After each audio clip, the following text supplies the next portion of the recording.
Okay, so I'm back. I'm going to try and do these quotes 2 at a time. If I can get 4 in to 1 or 2 of these videos, I definitely will.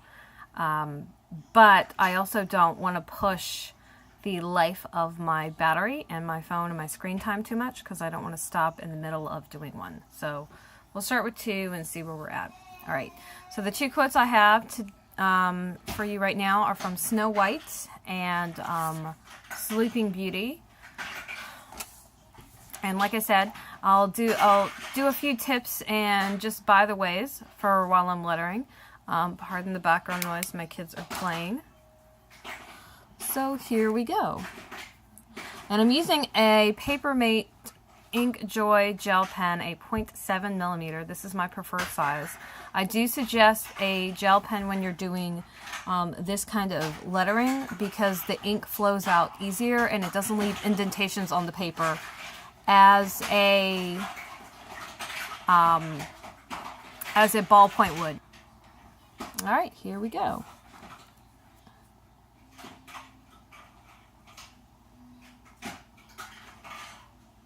And as I said in my last video, I like to go ahead and thicken the down strokes as I go along. This is a form of lettering called Faux calligraphy.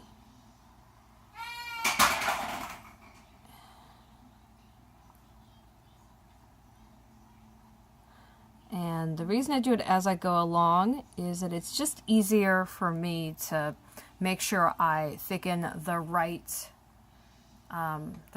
letters versus going through it again. Because if I went through it again, what I would end up doing is mentally tracing and trying to find out where I was.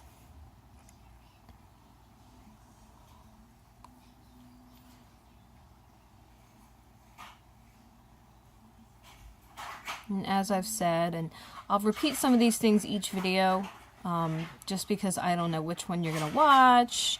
Maybe you watch all of them. Reminder is good. But it's really, really important to be mindful of where you're going to put your lines so that you space your letters properly. And in the case of this, there's a lot of words here, so it's a little more crowded than some of the other lettering jobs I'll be doing. And that is an important design element that you need to take into account. Yeah, making art isn't just about the physical design making.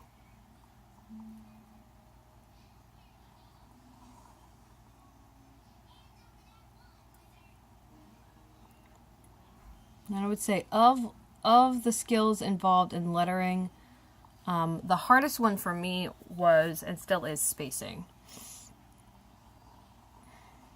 And if you try to freehand a lot like I do, you will get lots of spacing practice because you will realize that you're trying to fit too many letters in one space. And after I'm done, after this ink dries, I'll give it ample time to dry. What I'm going to do is erase all of these extra pencil marks that are hiding next to it. Another thing that's saving me from it being too much of a mess is I'm using black ink.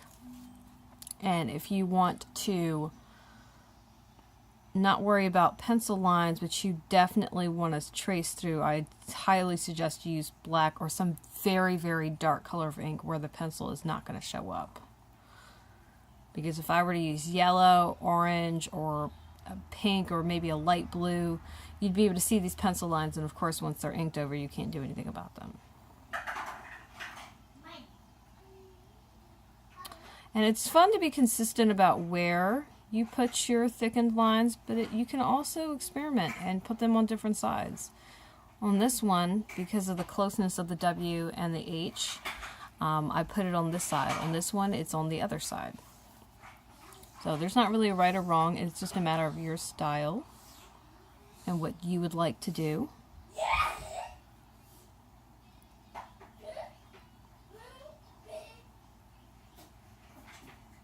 And one important thing is whenever you're doing lettering, it's a really good idea to, at the very least, finish the stroke that you're on and the letter if possible.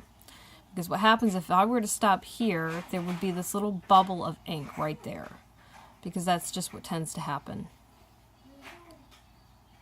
And if it was on purpose, that would be one thing. If it's not, it looks a bit unsightly and messy.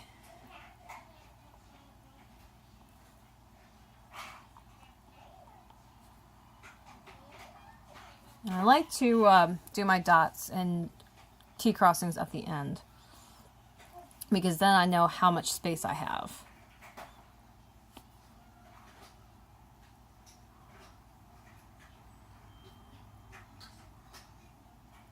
And you can make your lines as thick or as thin as you want.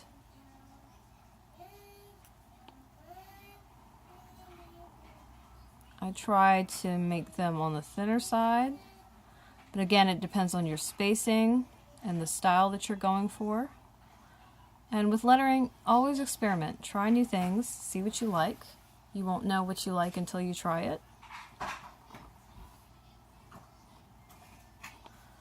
As you can see, some letters do lend themselves better to being done in groups because it's a natural flow. R is like that as well.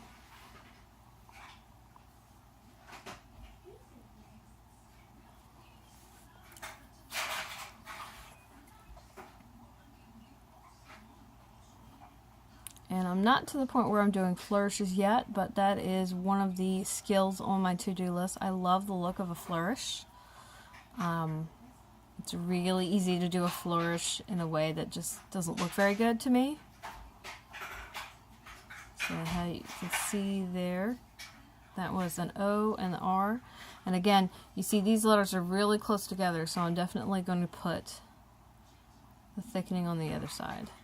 And I would say that this is a case of the spacing is too, the O and the W are too close together. But it's done, and that's okay.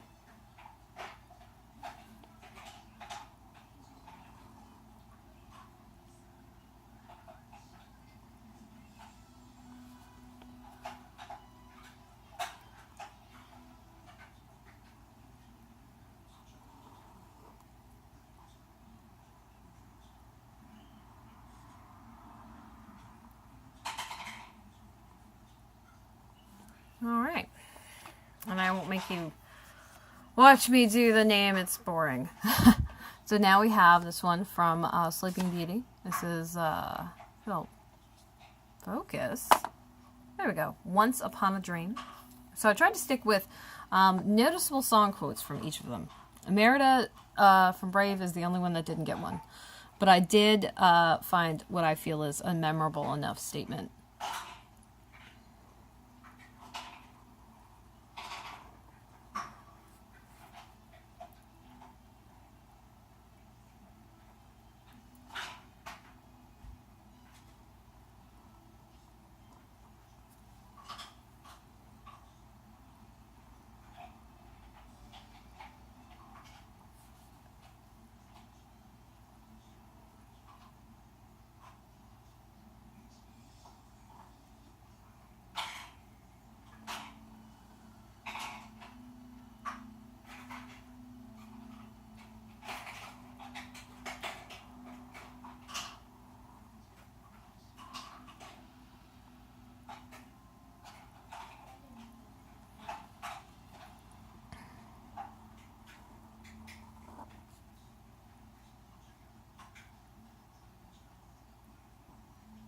And when in doubt, when you're not sure about lettering, always use pencil. Pencil can be erased, it can be marked over.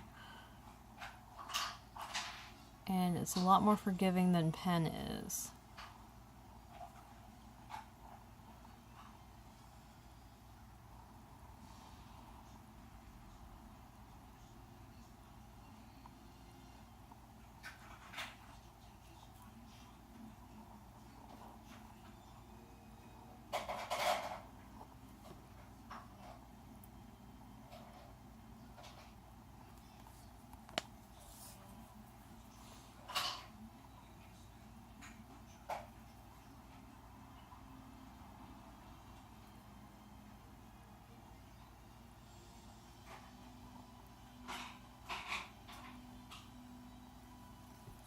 The next time I do this letter, I'm going to see if I can get a little closer and it not be too blurry. So you can see more of the hand strokes with me not having this really odd pen position.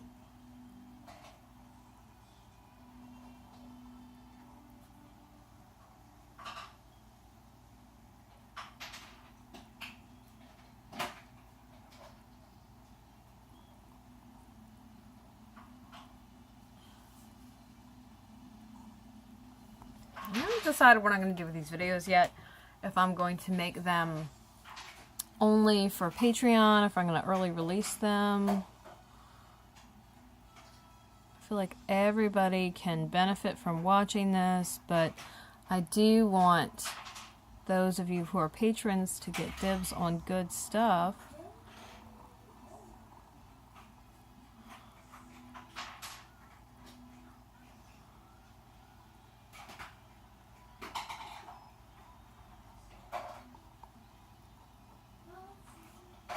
And this isn't really a tutorial. This is just me doing kind of a demo. So if it's not public, it's probably less of a big deal.